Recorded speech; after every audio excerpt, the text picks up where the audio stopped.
I went to other direction. Thank you for the 16 people in the house. Thanks sa time ninyo.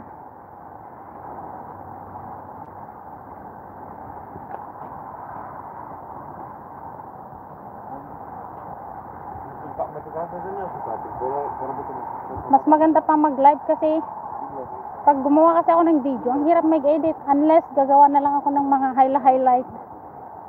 Och host is not forget her power bank. Sis Dijen, thank you. So maraming tourist ngayon, isang bus dumating. Ano kayang lahi ng mga ito? Mukhang mga estudyante. Parang grupo ng mga estudyante ito.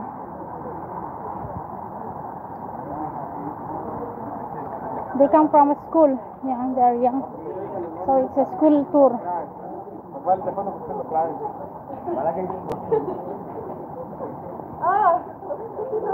Yeah, mga estudyante ito. Nag-tour sila. So, kuha tayo ng highlight. Ang layo na nilakad mo, sis. Ay, oo, sis. Pinaka-exercise ko. Kailangan din ng exercise. Hindi na kasi ako nag-gym. Dati nag-gym ako sa gym namin. Kaya lang, tinatamad ako. Meron pa nga, may mata. 1 month and the weather will be better. Yes, true. I'm sure now it's March. April, May, it will be better.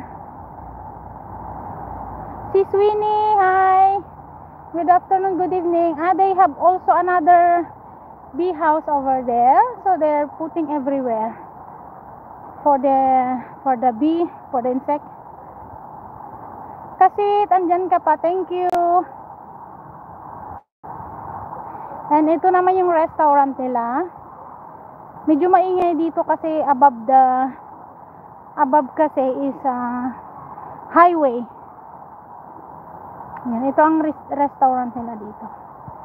Pasensya na sa accent kung Ilocano minsan. Very bad weather in French now.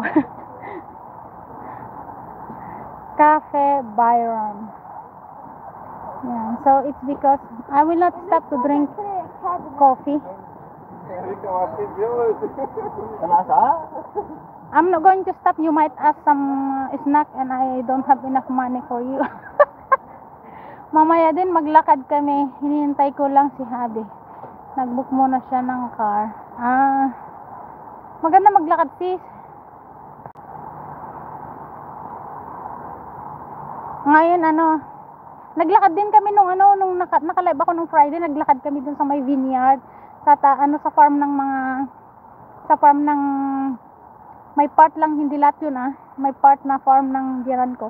Naglakad kami doon, nag-live ako doon, kaya lang hindi ako makapag-grade ng mga viewers kasi nandun yung asawa ko patago yung live ko. Life journey, yes, thank you so much for coming. I will end soon also. I'm going back to my way.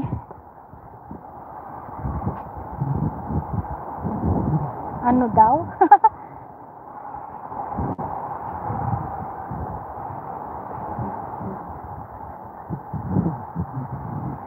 Guys, thank you for your time And ko na rin para makapag-support sa iba.